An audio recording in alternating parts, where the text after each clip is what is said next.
नमस्ते, आप सभी का स्वागत है मेरे चैनल में चिराग एस्ट्रोलॉजी। और हम बात कर रहे हैं 2021 कैसा रहेगा धनु लग्न और धनु राशि के लिए।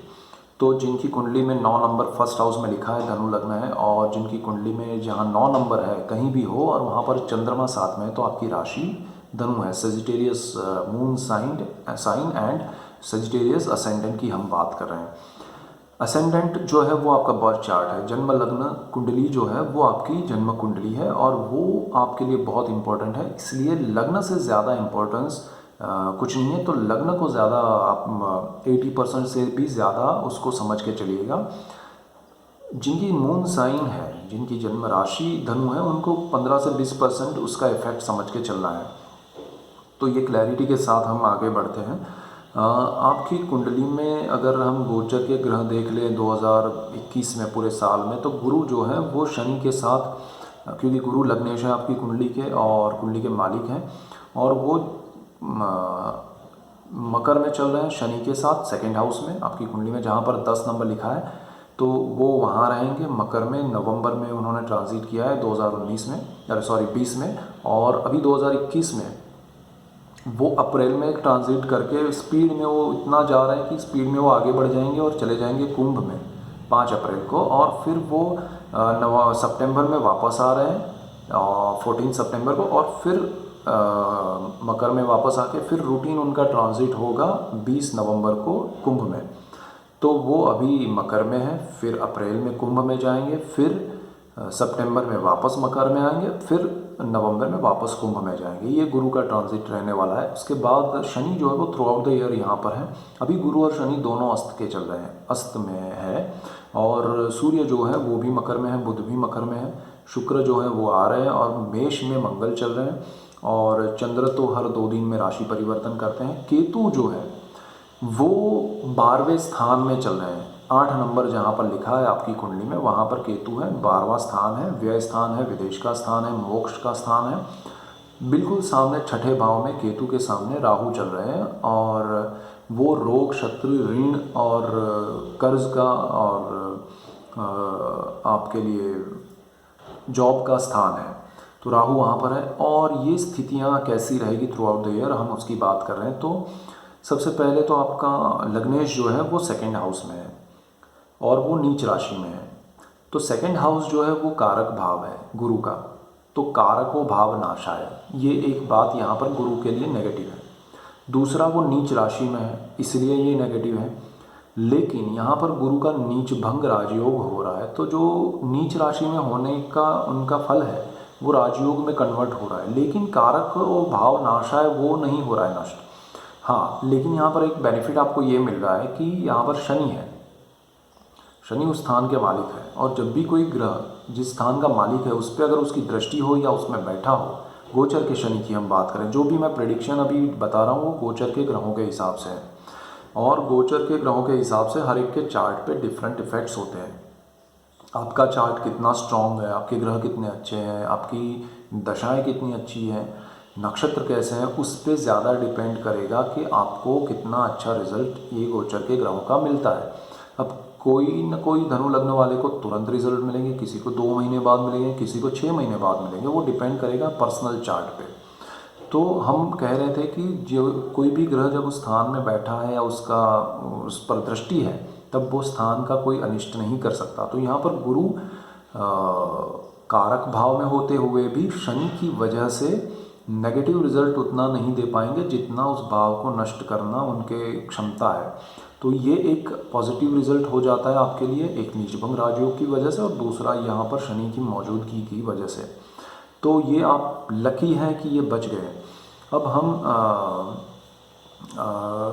बाकी जो ग्रह हैं उनकी बात करें तो जो राहु है वो आपके छठे भाव में है और केतु 12वें भाव में है, और सूर्य, बुध, मंगल और उनकी जो मैंने बात कही वो उनके आसपास throughout the year from the 12th house to move कर रहे हैं। आपके धनु, फिर मकर, कुंभ, मीन, वहाँ से वो आगे बढ़ रहे हैं, सूर्य, शुक्र, बुध और मंगल। तो उनके भी इफ़ेक्ट्स उसमें क्या रहेंगे वो मैं जोड़ के बोलूँगा।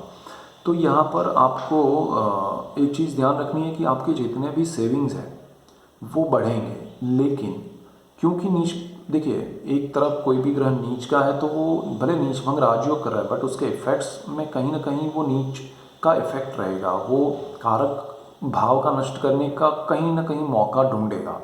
तो वो उसके कैरेक्टर में आता है। तो वो चीज़ वो क्या करेगा कि आपके इन्वेस्टमेंट्स, आपके सेविंग्स जो है वो सही समय पे सही जगह पर नहीं होंगे तो उसको वो डिस्ट्रॉय करने की कोशिश ज़रूर करेगा। हो भले 100 रुपये में से वो 20 रुपया ही कर दे, बट वो होगा। तो आपको वो ध्यान देना पड़ेगा। आपके इन्वेस्टमेंट सही समय पे सही जगह पर हो जाए, वो देखना है।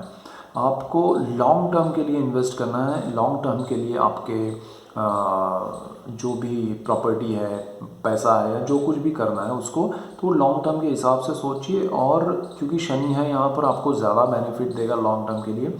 और आपको जो भी आपके फल चाहिए वो इंस्टेंट आपको नहीं मिलेंगे। तो जल्दबाजी में, या आप चाहेंगे कि भाई मुझे अभी 2 महीने में ये चीज़ हो जानी चाहिए, तो वो 2 के 4 हो सकते हैं। तो आपको अगर खुद काम करना है तो 2 के 3 महीने होंगे, किसी और से वही काम लेना है तो 2 के 4 महीने होंगे, क्योंकि वो आपकी स्पीड से नहीं भागेंगे। तो थोड़ा वो भी समझ के आपको चलना पड़ेगा, अदरवाइज़ वो स्ट्रेस क्रिएट करेगा। गुरु आपका लग्नेश है, गुरु आपका सुख भाव का भी मालिक है, 4th हाउस का भी।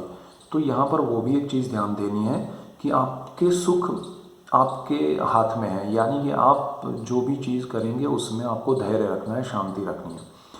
आपका शनि जो है वो जैसे मैंने कहा लॉन्ग टर्म के लिए इन्वेस्टमेंट कराएगा। आपको सोर्स जो इनकम के हैं उसमें भले बढ़ोतरी हो या नहीं हो, लेकिन वो यहाँ पर आपके सेविंग्स बढ़ाएगा, तो आपको बेनिफिट तो होंगे। और दूसरा, आपका जो फैमिली है, फैमिली मेम्बर्स हैं, उसमें बढ़ोतरी होगी। फैमिली आपका सपोर्ट करेगा, आप फैमिली को सपोर्ट करेंगे। तो ये समय फैमिली के साथ बिताने में अच्छा है, गोल्डन पीरियड है, तो वो बेस्ट टाइम है। यहाँ से जो हम राहु की और केतु की बात करें तो केतु जो है वो आपके 12th हाउस में है, मोक्ष का स्थान है, विदेश का और व्यय का स्थान है। तो जो लोग आध्यात्म से जुड़े हैं उनके लिए बहुत अच्छा समय होगा। जो लोग नहीं जुड़े हैं वो जुड़ना शुरू होंगे। वो केतु की वजह से एक उनको अनुभूति होगी कि आध्यात्म क्या है, भक्ति क्या है, ईश्वर क्या है। वो सारी चीज़ें आपको अनुभूति के तौर पे होगी। आप भले भक्ति नहीं करेंगे, लेकिन ऐसे मौके आएंगे जहाँ आपको एक अनुभूति होगी कि नहीं, कोई तत्व है, परम तत्व है, जो कुछ है, किसी शक्ति की रचना है, या जो भी कुछ थॉट्स आएंगे वो आएंगे और वो रियल होंगे।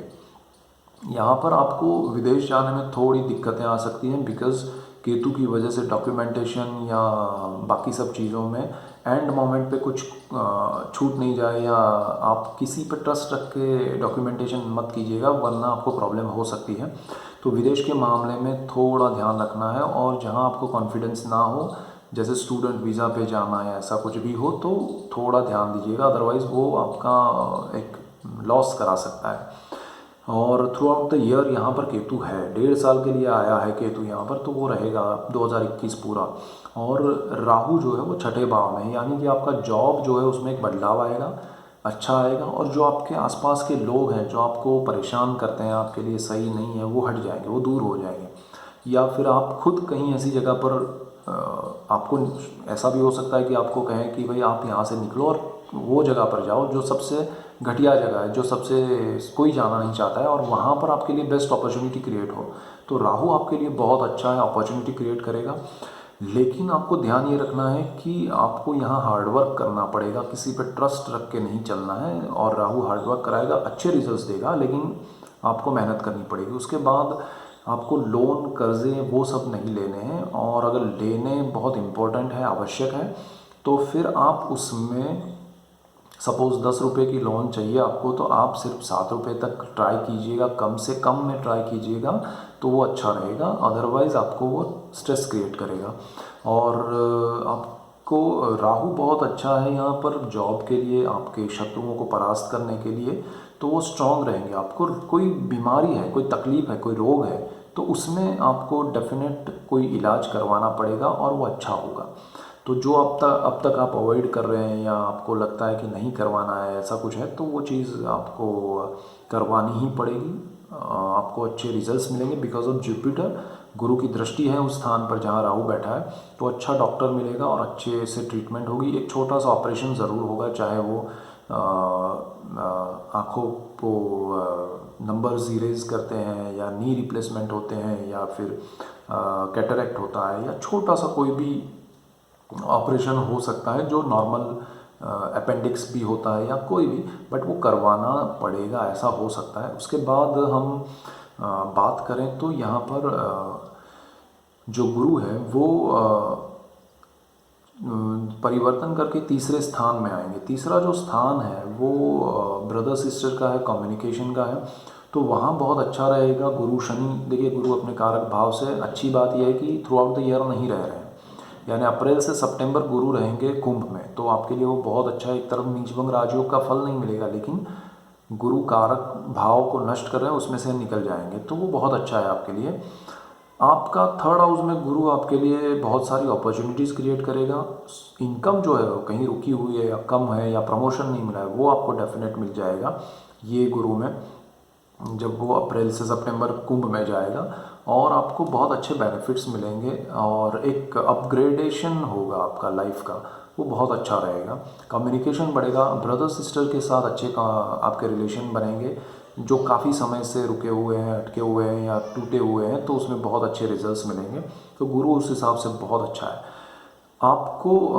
गुरु की हम दृष्टियों की बात करें तो गुरु जिन स्थानों पर दृष्टियां कर रहा है, अगर हम सेकंड हाउस वाले गुरु की बात करें तो सिक्स्थ हाउस में, जैसे मैंने कहा कि आपको लोन मिलेगा गुरु की वजह से, कम लेना है राहु की वजह से।